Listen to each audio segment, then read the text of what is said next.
What's up, everybody? So today we're going to do our C major scale in the Altissimo register for alto saxophone.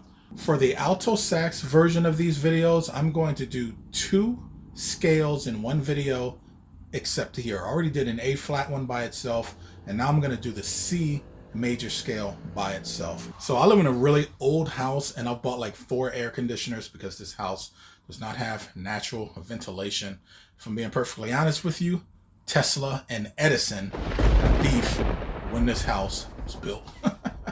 I bought like 6 fans and it's still kind of too hot. We're going through a heat wave right now for probably another week and a half. But at any rate, I got to have this window open, and that's where all that noise is coming through.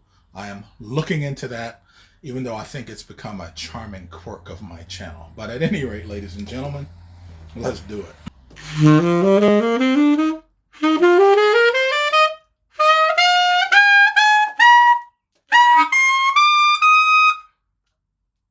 Piece of cake.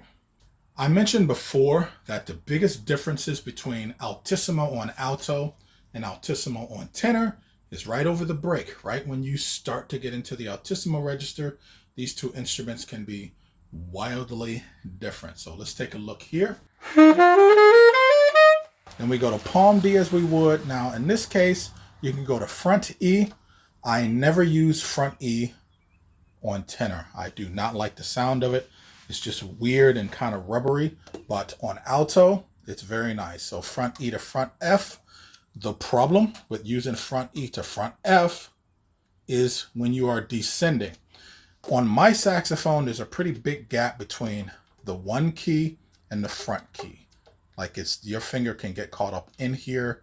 So on the way down, that can be a problem using the front F. On the ascending version, though, it's not a problem because it's easy to slide up off of it. So I have a spatula here, and I almost never actually play it this way, which is why a lot of people don't prefer to actually have this spatula. They prefer the button or the key. Okay, so let's do this ascending. All right, so let me finish showing you the ascending version with the front key, and then I'll show you a more universal way of doing this. We got front F. And then to Altissimo G, I use 1, 2, and 6. And remember, for me, I do 1, 2, 3, 4, 5, and 6. Some people do 1, 2, 3, and 1, 2, 3. This is ridiculous because everybody can count to 6. But at any rate, 1, 3, and 6 to play Altissimo G. A lot of people will add the 4 key to play Altissimo G. But I found that with this saxophone, with my mouthpiece configuration, the way I have it set up, 1, 3, and 6 is the most in tune. From here, I can play Altissimo A. I can use 2, 3, 4, 5, and 6 to play Altissimo A. But I just never use that fingering when I'm playing this scale. I use 2, 3, and the G sharp key. The G sharp key can be added for intonation, but not really to hit the note. Then for Altissimo B, I keep the C key down and add the E flat key. So Altissimo B, E flat key, and C, you don't need to have the C key down. But for intonation, it helps to keep everything in check. To play Altissimo C, I add the side E key. I call this the shadow key. Now, intonation is very important. Having the C key down for the Altissimo C fingering, C, E flat key, and side E, can affect the intonation. So you have some flexibility adjusting. Whenever you are using the palm keys to play Altissimo, understand that they will want to run sharp. So I almost always add 2 and 3 in some capacity to keep those notes in check. When you start to use this side E, then it starts to balance itself back out. So another fingering for Altissimo C is 1, 3, and 4. I call this a split F. Split meaning whatever the fingering is, but the 2 finger up in the language or the terminology that I have created. So let me show you another way or playing this scale that gets you off of using the front keys. So once we get to our C, we play palm D,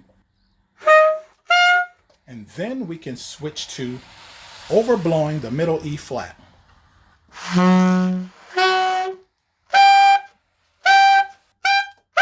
Okay, that plays E. That puts us in a fantastic position to get to high F, which is 1, 2, 4, and 5.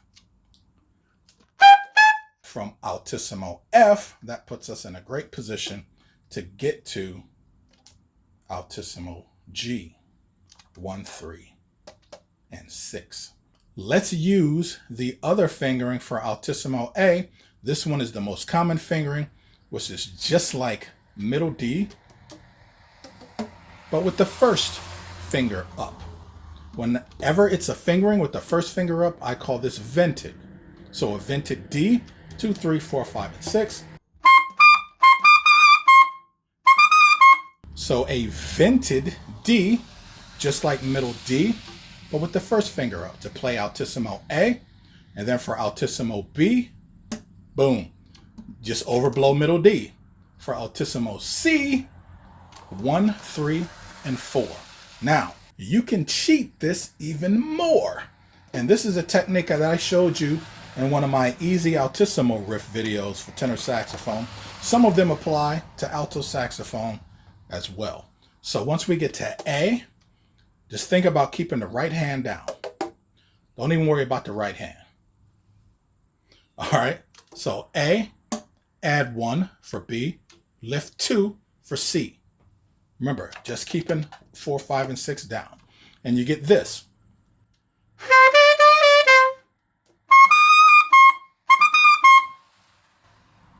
Piece of cake, man. Okay, so if you want to go above that Altissimo C, I play the front key for Altissimo D, 4 for Altissimo E, 1, 3, and 4, split F for Altissimo F, and 2 and 3 for double Altissimo G. I don't really have this thing set up to play much higher than that.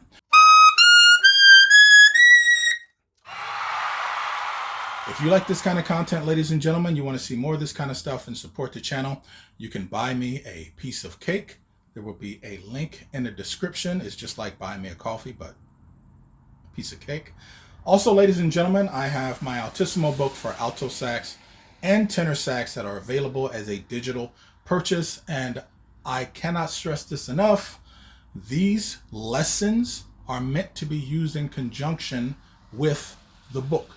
I've designed the books to work this way. So you can see something, then you can go through my channel. You go to my homepage on YouTube, and I have playlists that's dedicated alto stuff, dedicated tenor stuff. Of course, I'm adding more stuff to the alto content, so that way you guys can get the most out of these lessons.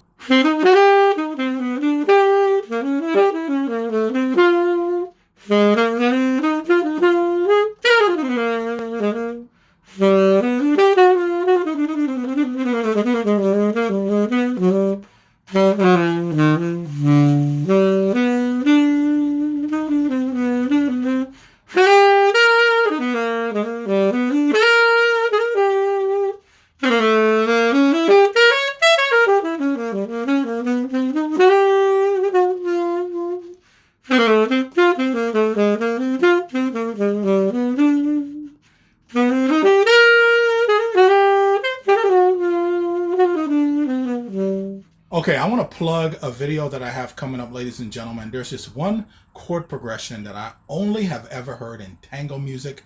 I'm going to do some more chord analysis oriented stuff. You guys seem to like that kind of stuff. So that's going to be coming up in the future, ladies and gentlemen, along with more alto. And I haven't forgot about tenor. So more saxophone stuff coming, and flute and clarinet. All right, thanks for tuning in, ladies and gentlemen. That's all I got for you. See ya.